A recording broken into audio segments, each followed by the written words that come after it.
Have you ever noticed how some people seem to completely transform themselves? Like they go from being shy to confident, distracted to disciplined, or reactive to intentional. The only thing that really changed in them were their habits. Hi, my name is Tanvi, and in this video, I'm going to share 5 habits that can completely transform your life. Not by turning you into someone else, but by helping you to return to who you truly are.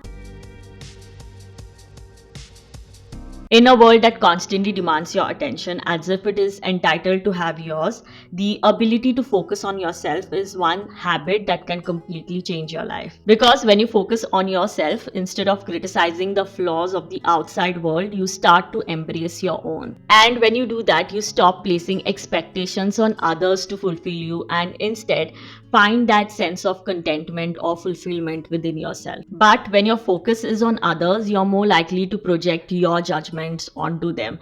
And often, what you judge in others is simply a reflection of what you are trying to hide within yourself. Focusing on yourself means paying attention to your daily habits, your mindset, your emotions, and your overall well-being. It means operating from what you truly want and what genuinely satisfies you instead of from a place of compulsion, that need to meet expectations or pressure to be obedient. This shift helps you to act with intention and not with obligation. It also protects us from comparison trap, something we are all prone to fall into if we are not focused on ourselves. If you look at others' achievements and try to walk the same path or do exactly what others are asking you to do, it often reflects a fear of trusting your experiences and your lessons. You believe that others' methods or their strategies will work for you in the same way it has worked for them, but that rarely happens. What works for others might not work for you, but in that process, what you are really chasing is a guaranteed outcome by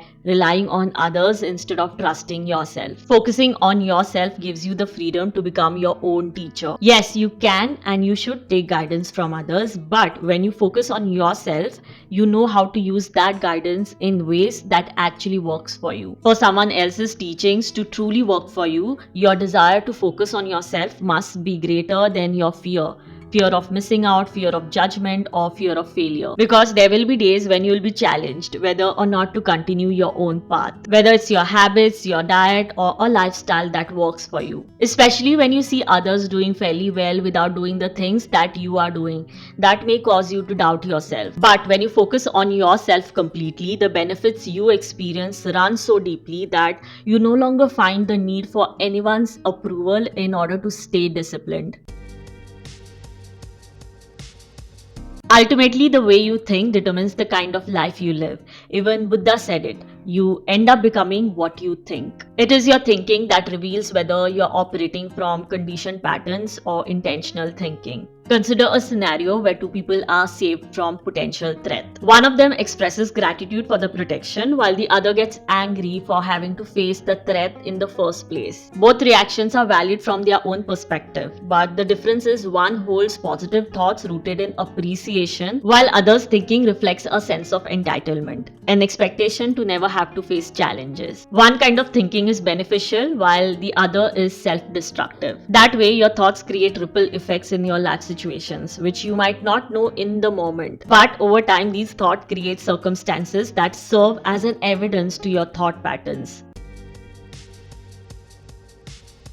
Now, love is a state of being and an intentional choice that gets reflected in our behavior. If you check on Google the map of consciousness that was developed and conceptualized by Dr. David Hawkins, you will see that love is actually a state of being which is natural to us humans. When you choose to operate from love, you let go things very easily. You forgive people and you see others compassionately. There cannot be a case where you have love for one person and hate for another. There's a quote by Dr. David Hawkins that illustrates this. Love is misunderstood as an emotion, but actually it is a state of awareness, a way of being in the world, a way of seeing oneself and others. Although love is often limited to a romantic perspective through the movies we watch or the music we consume, there often seems to be a contrast in it. The hero is someone who's shown to have a lot of anger in one moment, commits physical violence to a group of people who cause difficulty to him, and in the next moment he's shown to be in love, which is an illusion because a person cannot love and hate at the same time. What is shown as love in such movies is usually a form of control or a desire to possess, which ultimately is an objectification of a human being. When you truly operate from love, there is love in every aspect of your life, even in the smallest and the simplest things you do.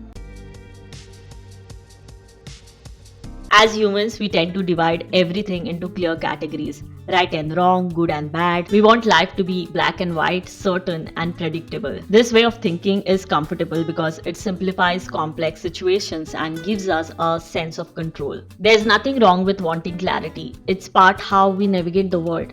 But this habit can limit us. When we insist on strict definitions, we forget our natural ability to surrender to something that we don't fully understand. We resist the unknown, the uncertain parts of life that cannot be categorized or controlled. Trusting the unknown means letting go of that constant need to control every detail or every outcome. It means accepting that some things are beyond our immediate understanding. Instead of pushing against the unpredictability of life, you start to flow with it. It means doing your best with what you can control, with your actions and your intentions, and then releasing attachment to how things must turn out. When you trust the unknown, you stop obsessing over trying to manage every outcome. You realize that there is a higher intelligence or a natural order which is bigger than your own efforts. You learn to work with it rather than fight against it. And this trust frees the pressure to have everything figured out. Over time, you notice that life unfolds in ways you might have never planned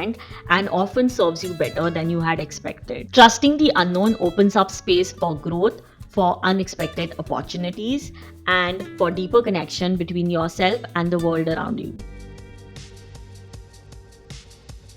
If you check one of the inspiring videos of Steve Jobs, he talks about how death inspired him to live his life purposefully. Reminding yourself of death also helps you to face the fear of death that exists within all of us. By reminding yourself how this time is limited, you don't escape life, but you actually focus on living it more intentionally. Time maybe is limited, but the potential we hold is unlimited, and that is what remembering death is all about. It is about finding our true potential and understanding that death is ultimately an illusion and life goes on. We don't control how long we have, but we do control how we show up while we are here. So when you remind yourself of death, it almost acts like a filter. You stop giving energy to things that drain you and start choosing what feels real. You simplify your life not because you're giving up, but because you're finally starting to live with clarity. And that is what remembering death is really about. It is not about being afraid of the end, but it is about using the time in between to live deliberately. Thanks for watching and take care.